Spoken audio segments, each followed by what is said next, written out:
Spring fevers, love philters, and winter feasts. Now, was it the same in the hap hour of the world, when whelks whispered in the brink of the night, rocked in the cradle of time's ditch, taking their will-o'-the-wisp all in a flux of tenses and turns? The simplicity of their nature was upon them, cap and shoe.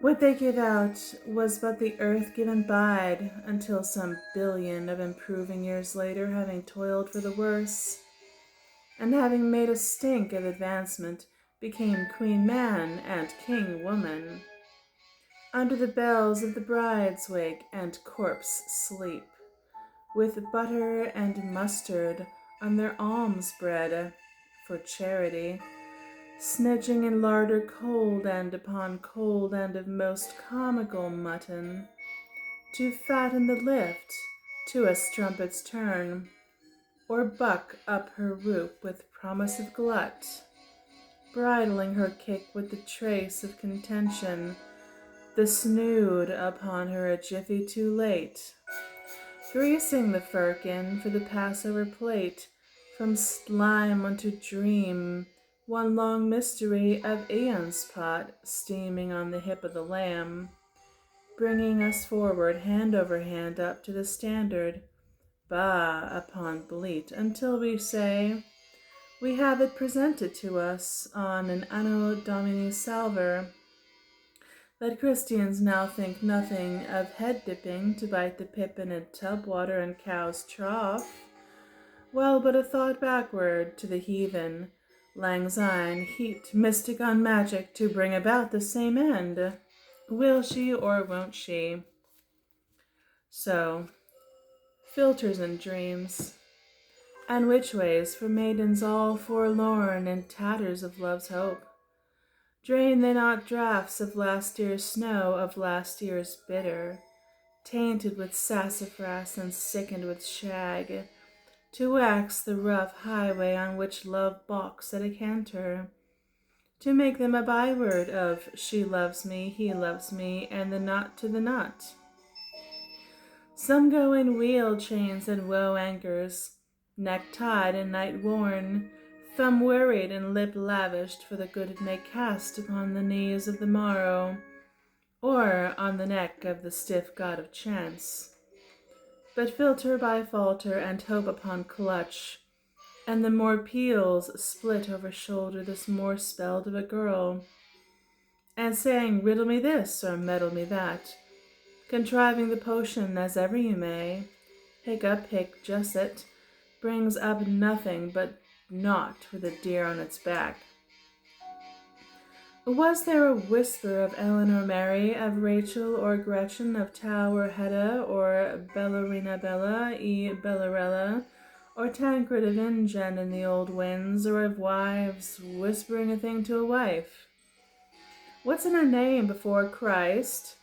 We're all giants doing a man's, and no mountain-top moltings of a goblin well papped to the heel, to say nothing and less of myths tongue-tied with girl talk, or a petal of dog fennel seeking a bi-fatal breeze, blowing inland for trace and out ocean for scent, and nosing to ground for spore of her want. Hig over bluff and jog over moor, prancing down gullies and preen up an alley, whirling and hooting of a miss with her missus, no time without God, no end without Christ. In cave's mouth it was bruited as love by a hair, when the thigh bone of mother brought daughter to rights, and the breastbone of wishings made weak sisters at home. We have it clipped from a grass breeze, and gleaned from a bluff's brow, leaf upon leaf, incredible autumn's deep, forgotten by all but the blood-bounds, the bloodhounds of deduction, that Priscilla herself was prone to a distaff, and garbled her John for her Jenny in cupboard would get no dog a bone. Winter feast on summer starve, Bring all brooks to churning, and pass the way as ever you may. Your hands will print the butter spot on the fool's cap of confession, so eat your winter lettuce, and say your spring beads seek your mirror. Or stand in the cold at the hour of midnight, or put what you will under your pillow, to know what you can in the dawn of it, or see the moon over your shoulder, roving and hunting the world for an omen. You'll get her, you'll have her, you'll take her and lose her, you'll miss by an item and overreach by a yard. Undervalue, overestimate, hotbed or cold. The branch does not bend unless for a passing, and some must go first, and some must come after. And how is the jungle so twig-thick and underfoot, if not because a bison and a bison and a bison went by? So take first hair from your head and boil it with mare's milk, and wrap it in a napkin and bring the goat inside out. Then till the old mother of 6 pans of her earth, and next to the fur side lay the nap to the horns end, and thereover cast a peep of no doubting Sappho, blinked from the stews of secret Greek broth, and some rennet of Lesbos to force a get-up in the near resurrection, and put on a horseshoe to ride Luxmare at a gallop a trot, and when the mass bubbles, and at the river's lip quivers, call it dear Cyprian, and take her under your wing on the warm side, and butter no buts, or would you less trouble? Away, girl. November hath 30 days. Ebb. Can one say, by what path, under what bush, beside what ditch, beneath what mountain, through what man-labor and slaves' work man came upon the burrows of wisdom, and sometimes upon the skin of her herself? No, it cannot be said, for some and most spend their bright youth seeking her, while woman spends her bright youth brightly avoiding her. And at 50, what has a man but his wisdom, and what has a woman but more suddenly, and therefore more pleasantly, that wisdom also? For to man it comes with the stealth of a deep sleep, and in a sleep he is, when he nods that he has it bagged.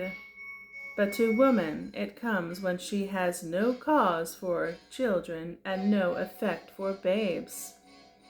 Then she is wise. What a windfall of a moment, said Dame Musset, when at 50 odd she saw a long stretch of beach about her. What a lift in a cab when there is no address. What a staff in hand when the hills have come down. Now, she said, that this tortured old wineskin can no longer suffer gutting, I shall whirl me about this world indeed, and trifle to the hilt. Yet, mused she, what is the safety and wisdom worth when it comes riding before the horse? Women must know of it before they can, and damn my eyes, said the good dame, I shall ring the bells of all Basham for this discovery, and make such a groaning and tintinnabulation throughout my own city, that every woman will unloosen her stays and hang them at window for joy of the thing. Therefore she set out through the town, her staff in hand, her busby well over one eye, and as she went she spoke with women indoors and out, and had words with them on many things that they had not hoped to know for a great long while. Some wept into kerchiefs for love's sake, and yet others swam out into a dram of ditch water, and got their deaths of drowning, or hung belly up on halters, and well ropes and kite strings and near water hawsers, and others died in black gloves, or ate kickshaw trifles whipped up with hemlock from a pantry that would never creak to their welt again. Or yet others drilled, ash by dust and gravel by hod, earth dipping for a grave to cover all, or knelt over mirrors of a bevel, asking the world wise lie. Or all in their pretties wept rump up and heart down for the sorrow and the pain of love's labor lost, while Dame Musset sat on a thorn of hedgerow, and never the wiser, that she might save a girl or so before she had wallowed in love's rich welter, or troughed a mouthful at the tarn of temptation. "Girl," she said to the first she saw approaching, "the meat on your bones cries aloud of spring and the fat, yet could I poison you with the fang of knowledge, trip you up in your 20s so that you browse deep on the bog matter that is old girl's wisdom. Would I not do it with a high heart and gladly so?" she said. "Riddle me this. As lame as a goose, as halt as a standstill, as fast as a watch, as wet as a rill, as soft as a mouse end, as hard as a heart, as salt as a fitch, as bitter as gall, as sweet as the way in, as sour as old cider, as dear as a darling, as means as a boil, which is always present, yet never in sight, which is as light as a kerchief and dark as a crow, that," she said, "is love. But," added she, "riddle me the other, that is as cool as a cow's dug, as sane as a bellhop, as calm as a groat, as sure as you think it, and as right as you are, wisdom. And which will you have?" But the girl would not listen, and said "Gee" to her oxen.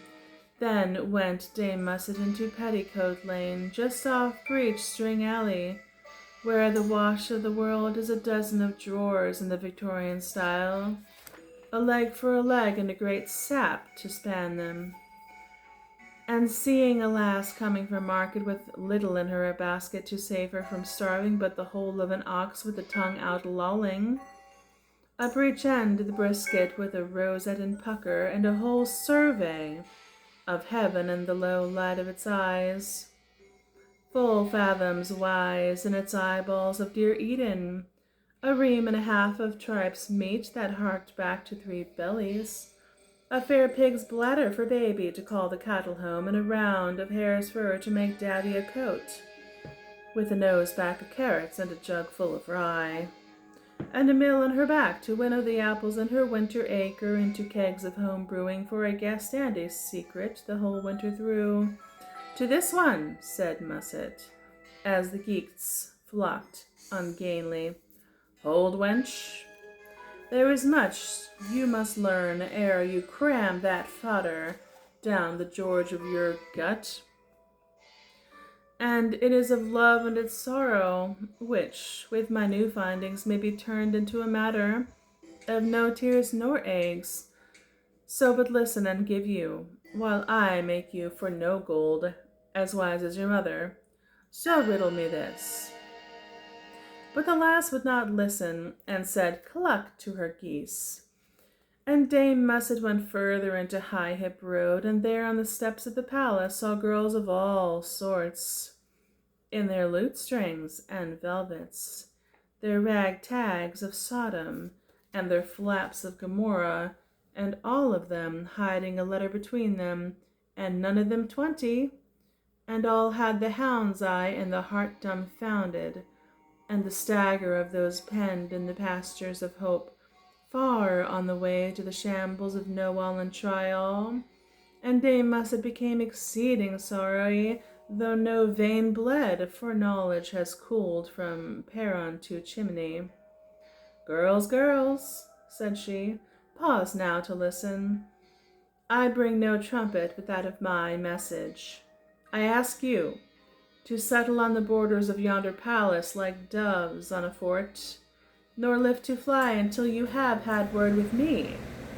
For I have come to deliver you from love and love's folly, and great regrets that furl up like thunder, and in terrible banners outrun to bedam you. So riddle me this." But the girls would not listen, and lifted their skirts, making a swish going outward, and Dame Musset went still further into Brambilly Grove, where women are women, and all of them busy in whipping the sorrow from the potluck of the other like linens they lay. Over box, hedge, and rose bush, and all a cry stained a sprawling. Yet hold, cried Dame Musset, though this is a rare sight, and one that I would not have missed for a shank or my skin, still I've seen it, and 'tis sufficient. So rise up and arm down. I come to give you a word that will make of this business a silly trouncing, and no thing for tears, so riddle me this. But they would not listen, and the whip fell, and the girls wept, all in the hedges of Brambilly Grove. So Dame Musset went further until she came to a well-over square, where she saw a madam in mittens sipping her tea by the gates of the ministry. She came to a stop, and as if she had been a crier of old London, she had her say in this manner. Madam, I shall waste none of your time by asking for it. This morning, just as the clock struck 3 at the dawn, I came down from the strident winds of life's troubles, a flag and no breeze, and I saw how and in what manner I might save the world of all its trials and troubles, even for such as are silly enough to be in love with a man and a man. This wisdom came like a sheep from the fold, and like the hound of torment, leapt for a new bride's bosom. It has thus been my pleasure, as it has been that of all over 50, to know wherein I have erred. Now, had I this knowledge when I was 10, and not yet 10, I should have had yet greater nights, and no tears wasted, and reeking my linen, so I give it to you. Never want but what you have. Never have but that which stays, and let nothing remain. Wisdom is indifference. The only trouble with it, she said, pausing, is how extraordinarily it fills the bed. For this morning, not half an hour after my wisdom had come down upon me, 10 girls I had tried vainly for but a month gone were all tearing at my shutters. Ah, yes, said the madam, putting another lump in her tea. I am 60, and at my age both youth and wisdom are over, and you'll reap a third crop. God save us, cried Dame Musset. Is there yet more to learn of this world? But yes, said the crone, there is that and others. At 60 you are 10 years tired of your knowledge. Then she returned Dame Musset by the way she had come, and en route remanded her order for ringing of bells.